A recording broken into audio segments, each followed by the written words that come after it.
전 대표님 자살 예방 예방이셨구나. 그런 거예요.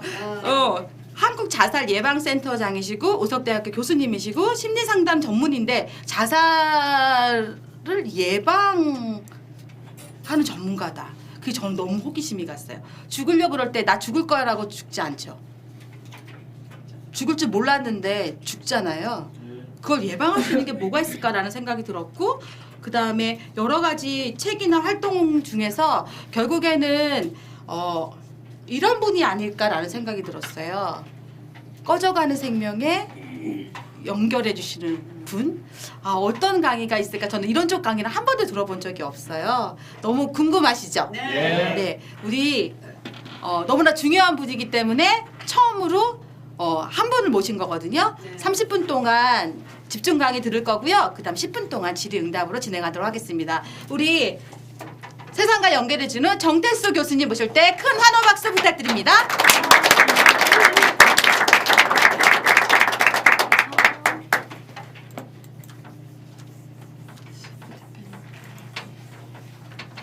대표님이 내려놓으신 게 어떤 건지. 그겁니다, 그거. 어떤 거요? 지금 보였습니다. 이거요? 네. 네. 감사합니다. 여기 이거 있습니다. 화면을 이걸 크게. 네, 여기는 이렇게 되고 여기는 이렇게. 다 나와요. 여기서 좀 하는 게 낫겠죠. 네네네. 자, 인사드리겠습니다. 안녕하세요. 오늘 귀한 분들에게 만나 뵈서 너무 반갑고요. 생명은 하나밖에 없는데 사실 살아있으니 우리가 만나는 거거든요. 존재하니까 지금 이 자리에 함께하는 건데 죽으면 좀 못 만나죠. 그래서 사실은 그 죽고 싶어하는 사람들이 주변에 많아요. 그래서 전화로 지금도 제가 핸드폰을 올리면 제가 이 강의 중에도 전화를 받아야 됩니다. 강의가 더 중요한 게 아니고 한 생명이 죽고 싶다고 전화가 올 수 있어요. 어쩔 수 없이 전화가 진짜 오네요. 연출을 이렇게 이게 너무 좋습니다. 이게. 그러니까 이렇게 전화가 벨이 울려요. 울리면 저는 바로 받아서 12시가 됐든 2시가 됐든 뭐 어느 시간 구애받지 않고 전화를 받아야 되는데 사실은 제가 자는 시간은 못 받습니다. 근데 사람이 가장 죽고 싶고 힘들어할 때는 우리가 자는 시간이에요. 사실은 2시 1시 우리가 곤히 잠든 시간에 그들은 눈이 떠져 있습니다. 불면증이 있고 힘들어하고 죽고 싶어하기 때문에 그 시간대 사실은 전화가 오는 시간이에요. 그래서 이 하나뿐이 없는 소중한 생명인데 사실은 마포대교나 한강대교나 옥상 위에서든 힘든 곳에서 떨어지기 직전에 연락을 받습니다. 저는 살려야 되는 의무가 있기 때문에 사명감을 갖고 최선을 다해서 그 전화에 온 정성을 다해서 귀 기울여주고 공감해주고 경청해주죠. 제가 잘못하면 그 생명은 떨어질 수 있고 죽을 수도 있기 때문에 한 생명을 살린다는 각오로 합니다. 근데 제가 이렇게 보기에는 어떠세요? 잘 살릴 수 있을 것 같아요? 못 살릴 것 같아요? 전문가시잖아요. 네? 전문가. 그래요? 네, 전문가니까 살려야 되겠죠? 네, 그래서 네, 그래서 사실은 우리 목소리 여러분들 다 강의하시니까 이 목소리가 굉장히 중요하거든요. 특히 상담하는 사람 목소리는 따뜻해야 돼요. 따뜻하게 공감이 되고 왠지 계속 말하고 싶은데 기대고 싶은데 의지하고 싶은데 라는 목소리의 음색이 왠지 따뜻해 보인다. 근데 우리가 업무용식으로 네 힘드신가요? 어떠세요? 네, 뭐 이렇게 그러세요? 뭐 그거 가지고 힘내시면 되죠. 이렇게 해서는 또 죽고 싶으네. 목소리가 기분 나쁘네. 또 열받아 죽고 싶은데 별로 공감이 되지 않는데 사실은 그 내담자라고 하는데 힘들어하는 사람들은 상대방의 목소리만 들어보면 전문성이 있다, 따뜻하다, 따뜻하지 않다, 바쁘다, 안 바쁘다 이렇게 와닿아요. 그래서 사실은 그들이 더 전문가예요. 사실은 죽고 싶어하는 사람들이 이 사람들 전문가 아니네, 초보지 벌써 알아봐요. 상담하신 지 얼마 되셨어요? 이제 얼마 안 되셨네. 이렇게 오히려 죽을 건데 그거. 벌써 알아요. 그들이 벌써 인생의 고비를 많이 경험해보고 했기 때문에 사실 그들이 전문가를 평가합니다. 그리고 왠지 좀 따뜻하게 공감이 되고 한다면 그들은 계속 말을 하고 힘든 걸 다 표현할 수 있죠. 역시 글도 마찬가지죠. 제가 전화 상담, 사이버 상담, 면접 상담을 하는데 글 속에서도 공감하고 경청이 다 될 수 있습니다. 글과 글로서의 만남을 통해서 그들은 공감을 받을 수 있어요. 글 속에서 뭔가 위로가 될 수 있다. 이렇게 될 수 있기 때문에 저는 전문가로서 주로 이게 좀 넘어가지 않네요. 여긴 넘어가는데 이쪽에 이것만 보고 하면 되나요? 여기 지금 네, 여기 넘어가줘야 되는 거 잠깐 좀 봐주실래요? 예. 네. 여기 넘어가는데 저쪽엔 좀 안 넘어가.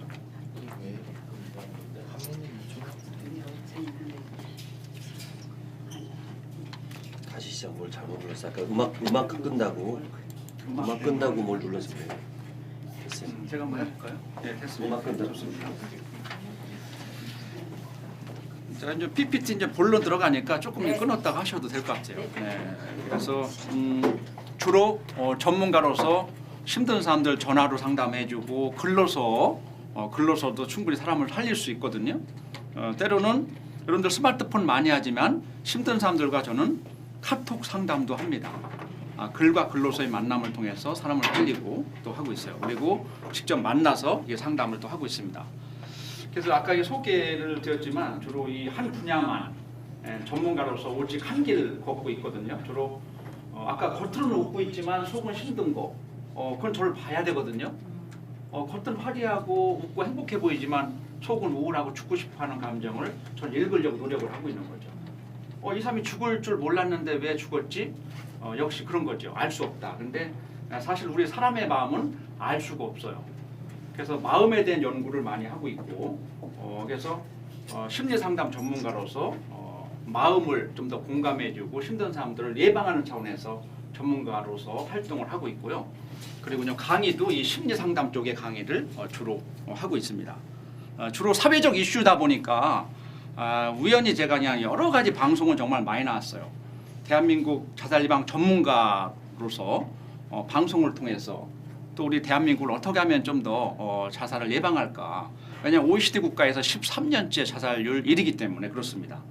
그래서 여전히 제가 굉장히 대한민국 전체를 지금 바쁘게 뛰어다니고 있어요. 제가 바쁘다는 것은 뭘까요? 대한민국이 어떻다는 건가요? 대한민국 여전히 행복하지 않고 죽고 싶어하는 사람들이 많구나. 역시 제가 놀아야 돼요, 사실은. 그렇죠? 놀아야지 우리 대한민국은 좀 행복하고 좀 더 자살률이 좀 줄 수 있다. 이렇게 좀 볼 수가 있습니다. 제가 좋아하는 명언입니다. 서로 우리는 여기 정말 많은 분들이 사실 저도 많이 배우고 싶은 분들 여기 많이 계시고 그래서 우리 서로 배운다는 건 너무 중요하고요. 아까 그냥 일회성이 아니라 같이 연결고리를 만들고 함께 우리는 만나면 배울 수가 있어요. 서로 배우고 또 사랑하고 이거 보니까 칭찬해주고 막 박수 쳐주고 응원해주고 뭐 이런 걸 참 좋은 거예요. 분위기가 너무 좋고요. 그리고 감정 조절은 우리 사람들에게 가장 어렵다고 합니다. 역시 자살과도 관련이 있어요. 자살과 관련돼 있는 우리 또 사람들이 가장 내 마음대로 안 되는 게 뭐냐면 분노예요. 분노. 여러분들 분노를 잘 다스릴 수 있나요? 네? 지금은 잘 다스릴 수 있을 것 같은데 가봐야 알아요. 자기 자신이 정말 안 좋은 뭐가 있을 때 그때 이제 그 분노를 다스리기 어려운 거거든요.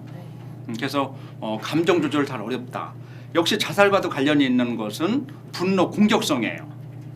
그래서 누구에 대한 분노 공격성이냐면 자기 자신에 대한 분노 공격성입니다. 감정은 크게 두 가지를 볼 수 있는데 열받아 화나 막 그럴 때는 외부로 막 폭발되는 감정이 있죠. 외부로 나가는 감정이 있고 안으로 들어오는 감정이 있어요. 외부로 나가는 감정은 누구를 공격하게 됐죠? 정말 열받아 화나네요. 상대방을 공격하게 됩니다. 상대방을 피해주고 있습니다. 우리가 직접적인 물리적인 폭력이 아니더라도 언어적 폭력, 그렇죠? 여러 가지들 폭력을 상대방에게 공격하는 행동이 나가는 외부로 폭발되는 감정이 분노가 폭발되는 거예요. 근데 우울증과 자살은 외부로 폭발되는 감정이 아니고 누구에 대한 분노예요? 나 자신에 대한 분노. 외부로 표출되는 분노가 아니라 나 자신을 향하는 분노예요. 그래서 프로이드는 정신분석에서 자기 공격성, 자기 파괴적 행동이 자살이다 이렇게 볼 수 있어요. 그래서 감정 조절은 쉽지 않다. 역시 우리가 성공하는 사람들 세 가지 조건이 뭐냐라고 할 때 그 중에 하나가 감정을 잘 조절하는 사람들이 가장 강한 사람이요. 성공의 첫 번째 조건입니다. 감정 조절 능력은. 두 번째는 아까 인간관계를 잘하는 분들이 성공했는 거예요. 대인관계, 사람들과 잘 어울리는 사람들이 성공의 두 번째 요건입니다. 세 번째 요건은 뭔지 아세요? 공부 잘하는 사람이요? 실력 있는 사람이요?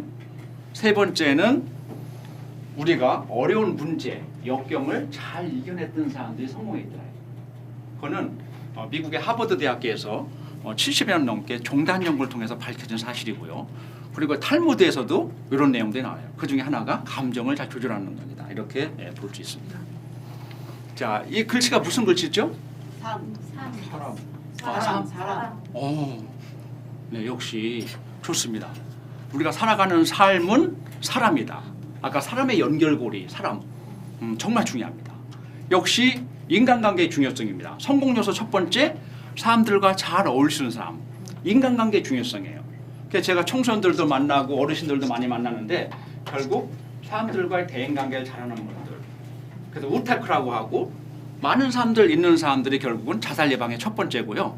결국 성공할 수 있다. 이게 보면 사람 관계 중요성이죠. 그 자살도 건강하지 못한 거예요. 여러분들 다 건강하시죠? 네. 네, 건강하다는 것은 어떤 건강이 조건이 돼야 될까요? 우선 몸이 건강해야 되죠. 네. 몸이 아프면 안 되잖아요. 네. 두 번째 어떤 건강이 있어야 돼요? 정신 건강. 그렇죠.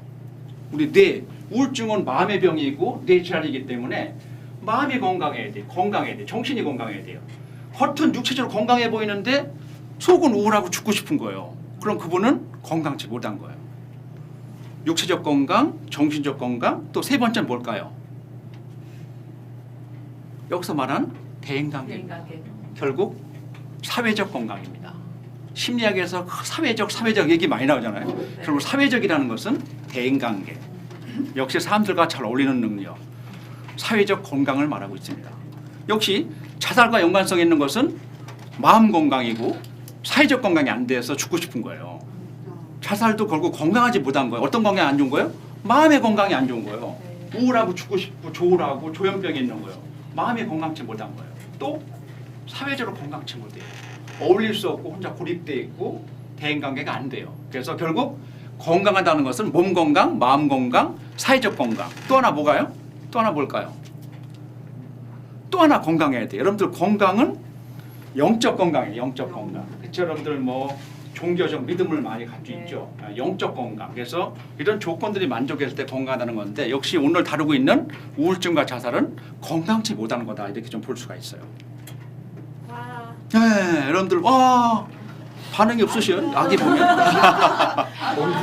행복하시죠? 네, 네, 그렇죠. 어느 아이가 가장 내 마음에 들어요? 오른쪽 아래. 네. 가운데. 네, 아기 보면 다 행복하시죠? 네. 여러분들 여기서 보니까 활짝 웃는 모습이 너무 좀 아름다우세요. 아기는 사실 욕심도 없고 행복 그 자체예요.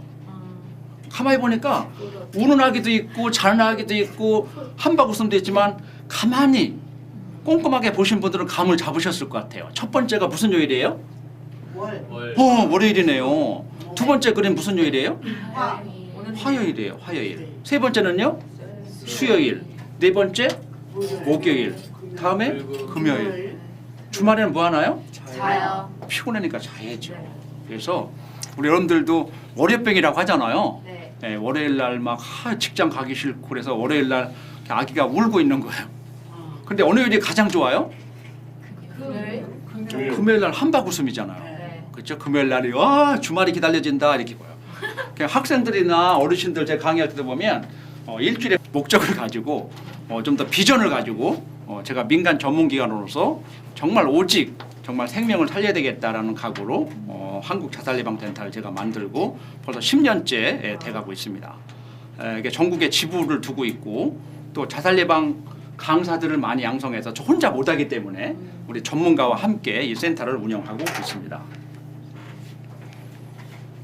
방송 이렇게 나와서 활동을 전 하고 있고요. 사실 정신건강 아까 제가 말씀드렸지만 자살과도 연관성이 많아요. 특히 자살의 위험 요인이 뭐냐라고 한다면 첫 번째는 자살을 시도했던 사람들이 가장 위험합니다. 고위험군자라고 하죠. 높을 고자 고위험군자. 우리 주변에 어떤 사람이 가장 자살이 위험한 사람인가요? 라고 제가 질문한다면 첫 번째는 자살을 시도해본 경험이 있는 사람이에요. 두 번째는요. 두 번째는 디프레션, 우울증입니다. 우울증 무서워요. 우울증과 관련이 있는 것은 역시 잠하고 연관이 있어요. 우울증은 대표적으로 잠을 잘 못 잡니다. 불면증이죠. 그래서 대부분 우울증 걸리면 우울하고 슬프고 무기력하고 잠을 못 자. 그래서 잠이 보약이라고 하는 거예요. 여러분들 잠 잘 주무시나요? 네. 너무 네. 자는 사람은 너무 잘 자요? 너무 잘 과다수면도 제가 상담을 해야 돼요. 우울증도 너무 많이 자는 사람들도 우울에 한 너무 있어요. 많이 자서 예, 근데 이제 농담이시겠지만 잠을 너무 그냥 계속 많이 자는 사람들도 우울증과도 연관이 있습니다. 과다수면이요. 못 자는 거 참 힘들죠. 그래서 잠을 잘 자는 거. 정신 건강은 햇빛을 많이 쬐이고 유산소 운동 많이 하는 거 좋습니다. 운동 많이 하셔야 돼요. 운동, 등산 많이 하셔서 사실 정신 건강에 가장 중요하기 때문에 그렇습니다. 자, 그럼 한번 제가 한번 퀴즈를 내보겠습니다. 누구죠? 이분이 그리스의 철학자 탈레스죠. 어우, 좋습니다. 그리스의 철학 찰레스는 뭐로 유명하죠? 어떤 말을 해서 유명했는지 여러분들 막 옛날 필기 시험도 보고 그랬었는데. 세상은 물이다. 역시. 역시 야, 박수 한번 쳐주세요. 야, 이거 원래 옛날 윤리 도덕에 시험 많이 나오는 문제예요. 소크라테스는 뭐라고 했죠? 소크라테스? 그렇죠. 그런 식으로 이렇게 가로놓기라든지 옛날 시험 볼 때는 했었잖아요. 우주 만물의 근원은 물이다. 역시 그 공부 잘하셔가지고 금방 알고 계셔요. 그래서 세상에서 가장 어려운 일은 뭘까요? 이 철학자 입장에서 세상에서 살아가다 보니 가장 어려운 것은 뭐다? 네, 대답 없군요. 네, 그냥 제가 진행하겠습니다. 나 자신을 아는 게 가장 어렵다. 그러면 이제는 이걸 맞출 수 있을 것 같은데요. 세상에서 가장 쉬운 일은? 나무라는 거. 누구요? 어느 분이? 네. 좀 비슷했어요. 말하는 거. 다른 사람에 대해서 말하는 것은 쉽다는 거예요. 그렇죠? 그래서 우리가 좀 더 한번 새겨볼 말이죠. 중요한 말이고요. 자, 여기 보면 누군가요? 이분은 데일 카네기입니다. 데일 카네기는 뭐로 유명하죠? 카네기 하면 떠오르는 게 뭐죠? 데일 카네기. 그렇죠. 역시 인간관계로 유명하죠. 전 세계적으로 베스트셀러가 됐고 유명한 데일 카네기, 강연, 저술 유명하신 분이죠. 이분도 한때는 자살 생각했었죠. 아무 희망이 없다. 자살의 위험 요인이라고 하는 거는 이게 뭐가 없어요, 힘들어요, 죽고 싶어요 하는 게 많이 있거든요. 그 중에 위험 요인이 뭐냐면 희망이 없는 겁니다. 왜 사람들 죽고 싶어하죠? 희망이 없어서요. 미래가 없어요. 꿈이 없어요. 그래서 여러분들 청소년들에게 꿈을 가지세요. 꿈이 있어야 됩니다. 미래 희망이 있어야 됩니다. 라고 하는 것은 그거예요. 근데 죽고 싶어하는 사람들은 꿈이 없어요. 꿈이 없다는 건 뭐죠? 희망이 없다는 거예요. 희망이 없다는 말을 좀 더 간단하게 줄여서 어떤 단어가 나오죠? 희망이 없다. 단어로 얘기한다면? 절망. 네? 절망. 절망 비슷했어요. 절망도 굉장히 높은 단어예요. 근데 절망하고 비슷한 단어가 뭐죠? 포기? 낭만? 무망이죠, 무망. 절망도 한 80점 정도 줄 수 있어요. 자살의 위험 요인에 절망, 무망. 무망이 더 위험 요인이에요. 무망. 없을 무자, 바랄 망자. 호프리시스, 무망. 무망과 절망. 중요한 단어예요. 그 다음에 아무 가치가 없어요. 무가치감. 무가치감이죠. 무가치감. 이런 게 이제 결국 자살과 연관성이 있고요. 결국 이 사람도 결국 자살을 하려고 강가에 뛰어내리려고 막 했는데 누굴 만난 거예요? 장애인을 만난 겁니다. 장애인은 미소를 지으면서 연필을 팔고 있었어요. 근데 두 다리가 멀쩡한 카네기가 저렇게 미소가 아름다우면서 장애인이 연필 팔고 있네? 라고 해서 죽고 싶은 생각이 없어진 거예요. 여기 보면 그런 내용들이에요. 그래서 이 중에 중요한 단어가 뭘까요? 글씨가 큰 단어가 뭐가 보이죠? 순간. 그 자살은 순간이다. 누구를 만나거나 한 통에 전화하든 누굴 보면 순간 자살이 좀 더 다운되거나 예방이 될 수 있다는 거예요. 그렇죠? 그래서 카네기 일화를 잠깐 소개해드리고요. 자, 여기 보면 뭔가요? Are you okay? 뭔 뜻이죠? 괜찮아? 괜찮아. 중요한 말이에요. 그래도 우리나라 대한민국 자살 예방 캠페인을 하고 있는데 중요한 단어가 뭐냐면 괜찮니? 이거예요. 괜찮니? Are you okay? 주변 사람들이 한번 옆에 분들에게 괜찮냐고 물어봐 주세요. 괜찮으세요? 괜찮으세요? 안부를 물어봐 주는 거야. 요즘 어떻게 지내세요? 괜찮으세요? 이걸 캠페인화 돼야 됩니다. 안부를 물어봐 주는 거예요. 혈색이 좀 많이 피곤해 보이시는 것 같아요. 잠 잘 못 주무신 거 아니에요? 눈이 좀 부신 거 아닌가요? 참 잘 주무시나요? 이렇게 어떠세요? 괜찮으세요? 이렇게 물어봐 주는 건 너무 좋다는 거예요. 네. 결국 이 젊은 16살짜리 제임이라는 친구는 Are you okay 한마디로 한 생명을 살렸던 겁니다. 누구를? 30대 남성을요. 다리에 걸쳐 죽고 하려고 하는 사람들에게 결국 45분 가서 말을 걸어준 거예요. 어떠세요? 괜찮으세요? 45분 정도 여러분들 대화할 수 있겠습니까? 만약에 마포대교에서 떨어지려고 하는 30대 남성을 가서 45분 가서 말을 걸고 상담을 할까요? 못해요. 그렇죠. 그러니까 이게 외신에 나온 겁니다. 그만큼 이 제임이라는 친구는 저에게 전문 교육을 다 받았을까요? 안 받았을까요? 안 받았습니다. 안 받았는데 잘했죠? 네. 그래서 여러분들 할 수 있을까요? 없을까요? 있습니다. 여러분들 관심만 가지면 따뜻한 마음만 있으면 돼. 따뜻한 마음만 가지고 어떠세요? 괜찮으세요? 라고 공감하고 경청을 잘 했던 거예요. 그래서 살렸던 사례입니다. 결국 생명 존중 교육이죠. 생명 존중. 결국 여기 보면 어떤 뜻인가요? 슬견, 외경, 생명, 외경. 좀 어려운 단어가 좀 있는 것 같은데 슬견이 어려워요. 슬자가 무슨 슬자일까요? 다른 건 좀 알만한데 그렇죠? 요 개견자고 외는 경외롭다 그렇죠? 경외로운 외, 공경할 경 이런 건데 슬자가 좀 어렵죠. 네. 근데 대략 어떤가요? 벌레 충자가 두 개 있죠. 벌레나 곤충 같은 거 아닐까? 그렇죠. 근데 슬자 대부분 모르는 게 정답이에요. 잘 안 쓰는 단어이기 때문에 잘 모를 수도 있어요. 슬은 요겁니다. 뭐예요? 이거 봐도 모르겠어요? 이예요? 그렇죠. 이예요. 이. 이를 아시는 분은 좀 연령이 좀 높으신 분이죠. 이를 모르는 분은 아직 젊으신 분들. 그렇죠? 옛날 이 많았죠? 네. 예, 이 석회, 이 등잔불에서 이거 잡았던 생각 나시죠? 뭐? 네, 벌써 이 이야기가 되면 나이가 좀 있으신 분들. 그렇죠? 네, 그리고 개견이고요. 개자죠. 개. 그리고 결국은 생명에 대한 소중함입니다. 정말 조그마한 미물도 다 생명체가 있다. 그리고 또 우리 인간의 생명은 얼마나 소중하겠냐라는 그런 뜻의 의미를 두고 있습니다. 자, 여러분들 우리나라 자살 현황을 간단하게 좀 알아볼게요. 36, 252, 1080, 13,092 이 숫자가 뭘 의미할까요? 한 달에 한 달에 몇 명이요? 한 달에요? 하루에요? 하루에 그렇게 많이 죽어요? 하루에 하루에 36명. 36명이 죽고 한 달에 252명 시도하고 네, 대략 감은 좀 잡으신 것 같은데 정답은 아닌 거예요. 하루에 36명이 스스로 목숨을 끊습니다. 그러면 일주일이면 일주일에 252명. 벌써 맞추셨어요. 한 달에 1080, 1년에 13,092명입니다. 이제 좀 느낌이 오나요? 네. 36명이 오늘 하루에 안타깝게 저 세상으로 가는 거예요. 그런데 우리가 살고 있는 대한민국 현실이 이렇다는 거예요. 그래서 제가 좀 같이 동참 좀 해주세요. 주변에 힘든 사람들 좀 같이 우리가 좀 잘 살펴봐 주세요라고 제가 많이 강조하는 겁니다. 우리 주변에 안타깝게 하루에 36명의 스스로 목숨을 끊고 있어요. 교통사고보다도 훨씬 더 많지요. 네. 그래서 우리가 좀 잘 살려야 되겠어요. 그렇죠? 네, 잘 살려야 되겠습니다. 생각이 들고요. 역시 OECD 국가에서 1위입니다. 몇 년째요? 13년째 지금 1위가 있습니다. 평균 12명이에요. OECD 국가 평균 12명. 근데 우리나라는 몇 명이에요? 25.6명입니다. 그렇죠?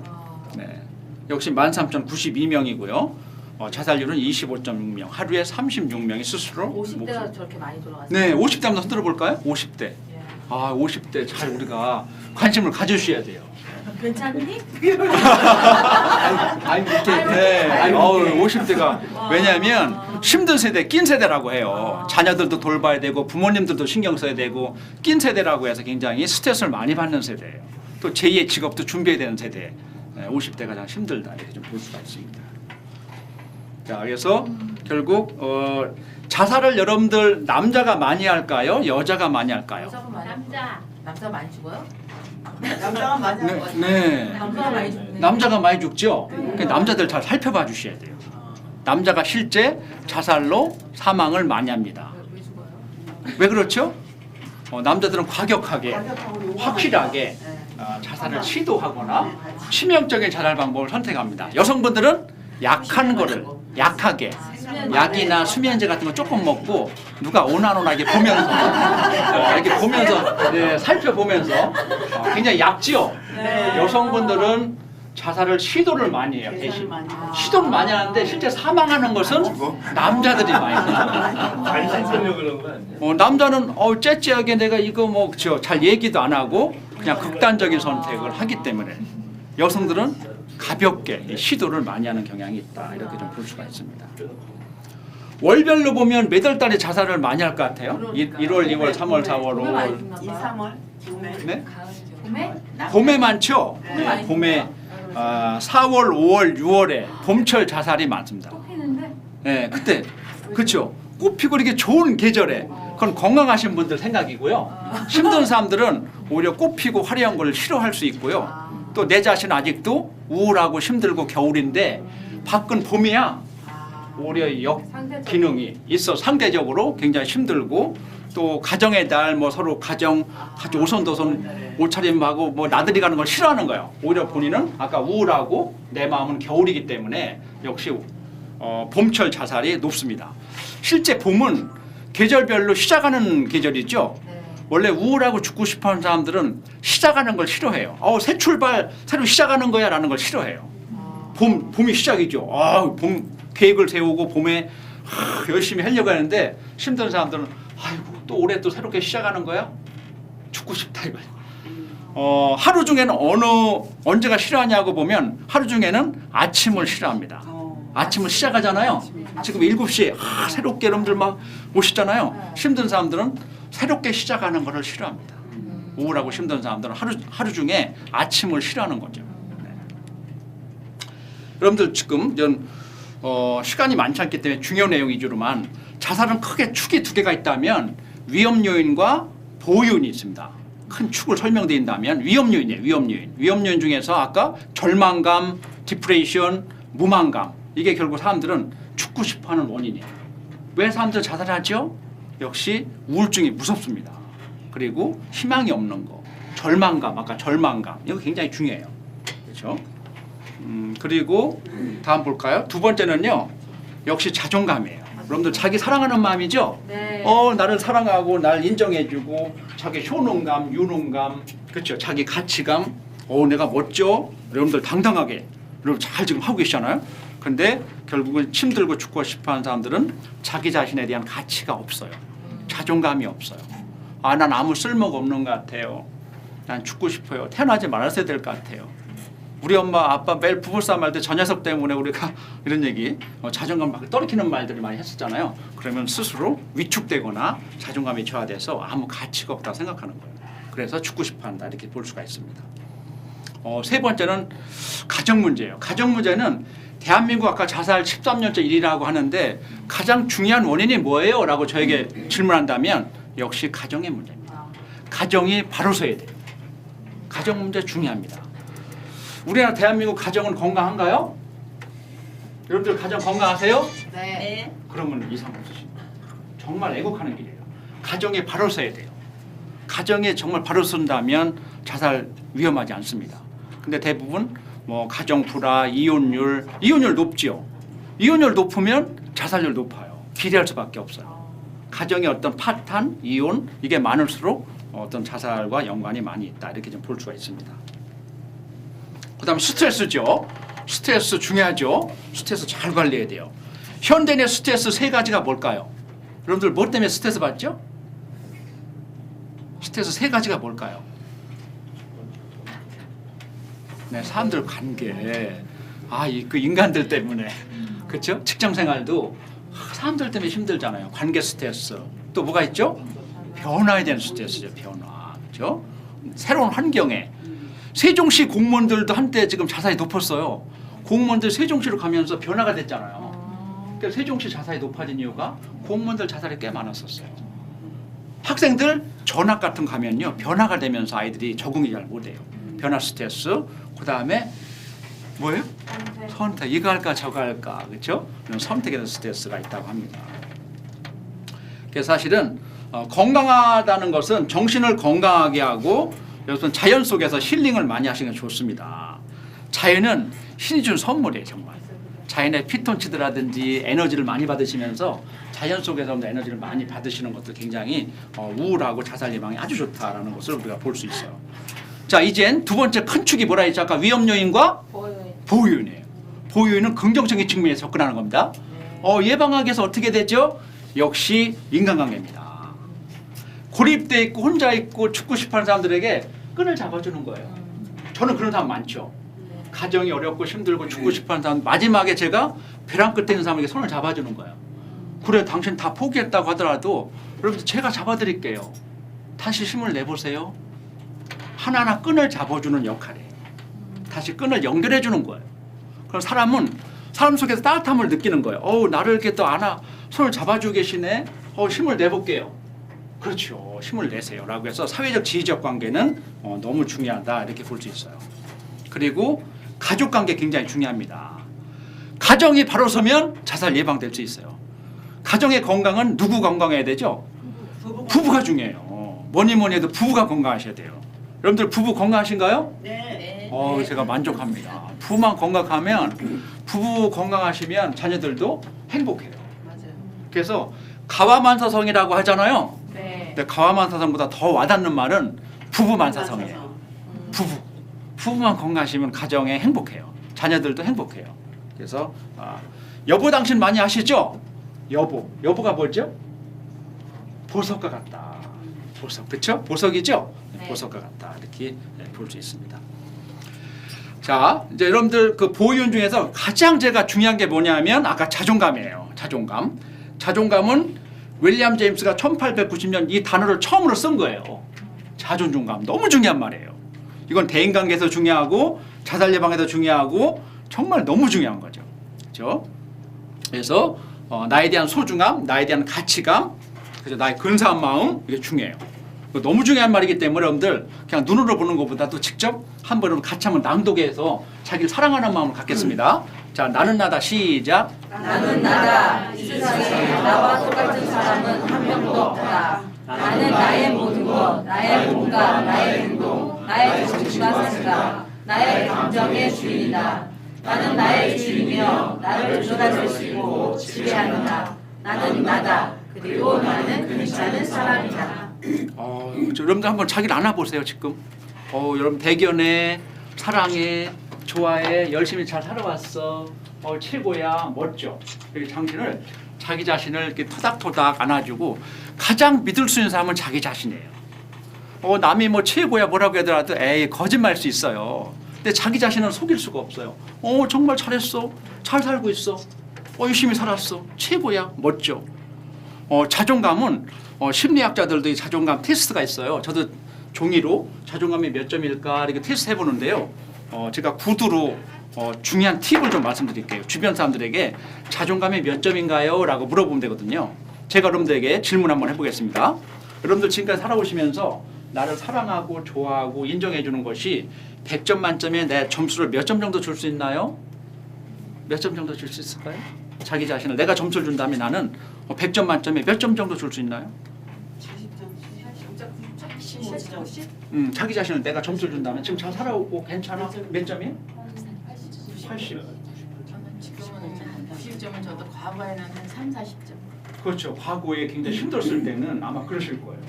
굉장히 막 절망적이고 힘들고 어렵게 이겨내시는 분이거든요. 근데 그때는 아마 점수를 30점 줬다면 지금은 이제 많이 이제 두각을 보고 강의도 많이 하시고 책 내시고 했기 때문에 이제는 대견한 거예요. 90점 정도. 너무 대견하죠? 네. 그래서 이 점수를 본인이 잘 알아요. 여러분들 보니까 대부분 90점, 100점을 다 주실 수 있어요. 근데 또 어느 분은 막 150점 주실 수 있을 것 같아요. 그럼 너무 높아도 제가 상담을 해야 돼요. 이것도 문제가 있을 수 있거든요. 너무 공주병이 있다면 너무 점수 높은 분들 사실 제가 상담을 해줘야 돼요.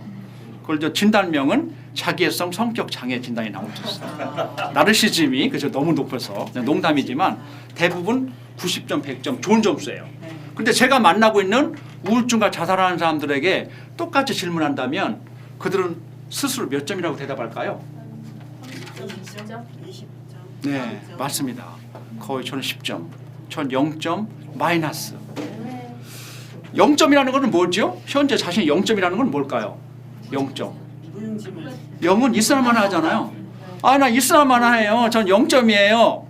근데 더 힘든 것은 마이너스가 있어요. 마이너스는 뭐죠? 오히려 없는 게 나은 거예요. 나는 있으면 더 손해야. 없는 게 나아요. 그래서 죽고 싶다니까요. 역시 점수를 0점 내지 마이너스를 줄 수 있습니다. 결국 자존감을 높이는 것이 굉장히 좋다, 중요하다 이죠. 좀 낮은 단계의 자존감을 좀 높여주는 단계가 중요하다. 자존감은 과일로 말할 수 있는데 복숭아와 호두로 표현할 수 있어요. 왜 그럴까요? 단단하? 단단한 거죠. 물렁물렁한다는 단단. 그렇죠. 겉은 미소가 아름답고 부드럽지만 속은 견고해요. 흔들림이 없는 거예요. 외유, 내감. 겉은 부드럽지만 속이 단단해. 흔들림이 없어요. 견고하죠. 내적 강도가 높으신 거예요. 인터널 스트렝스, 내적 강도가 높으신 자존감은 단단한 흔들림이 없는 어떤 어려움도 이겨낼 수 있다. 또 회복 탄력성 같은 말이에요. 흔들림이 없고 유연하게 이겨낼 수 있다. 예. 그래서 자존감에 대한 대표적인 시가 슈나이더의 시인데요. 여기 보면 정말 남의 손끝에 놀기에 태어난 것이 아니고 나는 독특한 인간이에요. 아까 이 지구촌 75억 중에 단 한 명이 나예요. 그 누구한테 내가 시들릴 수도 없는 나의 삶은 내 인생의 주인공은 바로 나예요. 영화의 한 장면에 내가 주연 배우인데요. 누가 뭐래요? 내가 엑스트라입니까? 아니죠. 여러분들 개개인의 각각의 주연 배우입니다. 내 인생의 삶의 중요한 역할들이다. 이렇게 말씀드릴 수가 있습니다. 자, 그래서 여러분들 자살은 예방할 수 있다. 아까 전문가가 아니더라도요. 예방할 수 있어요. 왜 그러냐고 질문한다면 역시 징후 때문에 그래요. 죽기 전에 사인을 보내요. 그렇죠? 징후는 몇 프로요? 80% 이상이 죽기 직전에 사인을 보내요. 어떻게 해요? 말로서 언어적, 상황적, 행동적, 정서적 신호를 보냅니다. 왠지 좀 이상한데? 우리 친구가 이상해졌어. 최근에 이 녀석이 뭐가 좀 이상한데? 여러분들 그 예감 있죠? 예감. 좀 예감이 있죠? 예감. 예감이 너무 중요합니다. 예감이. 뭔가 내가 예감이 있어. 이 녀석. 분명히 뭐가 있는 것 같아. 우리 딸? 우리 아들 뭔가 요즘에 뭐가 있어. 그게 있는 거예요. 정말. 그게 이제 사인이라고 볼 수 있어요. 징후를 잘 우리가 식별한다면 사람을 살릴 수 있다. 역시 우리는 최근에 나와 있는 통계 자료입니다. 죽은 사람의 93%가 징후를 보였는데도 불구하고 주변의 가족들은 82%가 그냥 몰랐다. 그리고 죽고 나서 막 통곡하고 울죠. 그래 그 딸이 그런 사인이 결국 죽겠다는 사인이었구나. 내가 몰랐네. 라고 후회를 많이 했다는 거예요. 그렇죠? 자, 그래서 우리는 살아가면서 많은 상처를 받을 수 있어요. 그렇죠? 상처 괜찮습니다. 그렇죠? 그래서 삶의 훈장이라고도 합니다. 그렇죠? 훈장이죠. 지금은 당당하게 이제 말할 수 있어요. 이제 말할 수 있어요. 이게 어째 삶의 훈장이고요. 그 무엇과도 바꿀 수가 없는 귀중한 나의 어떤 소중한 디딤돌이 됐다는 거죠. 그래서 우리가 힘들고 어려운 것을 속에 있는 걸 우리가 터놓고 이야기하면서 사실 치유하는 것이 굉장히 중요하다 이렇게 보고요. 심리상담 전문가들 상담할 때 꼭 중요한 건 뭐냐면 눈물이 있어야 돼. 눈물. 왜냐하면 속에 있는 핵심 감정들을 터놓고 이야기하다 보면 울기도 해요. 그래서 우리가 치료적인 눈물이다라고 합니다. 그래서 이 골마 터진 속에 힘든 거 쌓이고 분노 억울하고 그냥 너무 수치스럽고 좋지 않은 감정들을 상담 전문가에게 터놓고 이야기하면 눈물은 너무 좋은 거예요. 때로는 가끔 속상하고 힘들 때 그냥 울어버리면 돼요. 그래서 사실 여성들이 오래 사는 이유는 눈물이 있기 때문에 남자들은 잘 울지 않아요. 누구 때문에? 엄마가 강하게 키웠어요. 울면 혼나? 빨리 안 일어나. 강한 남자를 키우다 보니까 눈물이 약해. 앞으로 그렇게 키우면 안 돼요. 울고 싶을 땐 울어라. 눈물은 너무 좋다. 아주 좋습니다. 그래서 눈물은 정말 불안 이런 걸 많이 줄이고 분노도 줄일 수 있다. 내 몸 대청소에서 이 살드만 박사는 굉장히 유명한 학자입니다. 책도 많이 팔리고요. 여기서 보면 결국 많이 울었을 때 우리는 치료적인 눈물이고 독소 배출이다라고 볼 수가 있습니다. 자, 거의 여러분들 좀 제가 바삐 진행했고요. 결국은 아까 자살 예방 전문가만이 아닌 우리는 누구나 자살을 예방할 수 있어요. 왜냐하면 사인을 보이기 때문에 주변에 힘든 사람들에게 조금만 관심을 가지고 괜찮니? 어떠세요? 많이 힘드세요? 이렇게 물어봐 주는 것만 하더라도 굉장히 좋다. 그래서 탈무드에 어떤 내용이 있냐면 온 세상 천하보다 귀한 것이 인간의 생명이다. 그리고 알레노코 목사님인데요. 지금 라이프라인 생명의 전화 창시자예요. 이분도 정말 사람 생명 너무 중요하다라는 말을 했습니다. 그래서 오늘 여러분들 아까 제가 첫 제목이 기억나시나요? 첫 제목이 하나뿐이 없는 소중한 생명. 하나뿐이 없는 소중한 누구예요? 나. 그렇죠. 이거 가장 중요해요. 오늘 중요한 내용은 생명과 나는 하나뿐이 없다는 거예요. 하나가 없어지면 어떻게 되는 거죠? 나 존재가 없어지는 거예요. 생명 하나뿐이 없기 때문에. 여러분들 오늘 생명에 대한 소중함을 같이 공감하면서 여러분들도 함께 대한민국 자살 예방 지킴이로서 같이 함께 해주실 수 있나요? 네. 고맙습니다. 감사합니다. 질문 시간. 질문 시간. 시간 함께 갖도록 하겠습니다. 무거운 내용이지만 아주 진솔하게 강의해 주셔서 생각나는 사람들 혹시 있으셨나요? 괜찮냐고 전화해 볼 사람 혹시 떠오른 사람 없었어요? 있었어요? 저는 궁금했던 게 두 가지가 있었는데 첫 번째는 여러 가지 전문가이신데 왜 자살 예방에 관심을 가졌는지 하나랑 징후가 있다고 그랬는데 징후가 어떤 건지 잘 제가 강의 중에 캐치를 못했어요. 좋습니다. 아주 네, 중요한 두 가지를 궁금했어요. 네, 좋습니다. 자살 예방 전문가로 활동하게 된 것은 중요한 인생의 키워드가 있기 때문에 있습니다. 여러분 인생에 중요한 단어가 있어요. 최근에 책이 신간 나와 있는 내용 존 고든 박사, 존 고든 씨가 쓴 인생 단어라는 게 있잖아요. 인생 단어가 된 게 저는 생명 자살 예방이 됐어요. 제가 이제 군 장교 출신이에요. 군 장교로 23년 군 생활을 하고요. 전후방 특전사 제가 많이 활동을 했고요. 장교로서. 근데 군에서 자살을 제가 근무할 때 한 해 장병들이 안타깝게 1년에 한 70명 정도가 스스로 목숨을 끊었어요. 그래서 엄마 같은 심정으로 너무나 제가 안타까워서 간부 입장에서 야 정말 인생의 이막은 정말 사람 살리는 거 제가 한번 끝까지 해보고 싶다. 이렇게 안타깝게 장병들이 70명씩에 죽는다는 것은 말도 안 돼. 좀 더 전문적으로 심리학을 공부하고 뒤늦게 심리대학원을 공부하고 마음을 공부해야 되겠다. 정말 자살 예방을 위해서 노력을 해야 되겠다라고 해서 어떤 그 계기가 됐던 거예요. 그래서 자살 예방을 하게 됐고요. 두 번째 징후는 굉장히 중요해요. 징후를 봐주세요. 네, 징후 굉장히 중요한데요. 징후는 언어적 신호가 있어요. 언어적 신호는 말로 하는 거예요. 말로 정말 힘들어 죽고 싶어 이렇게 직접적인 표현이 있고요. 간접적인 표현은 잘 애매하게 말하는 게 있어요. 애매하게.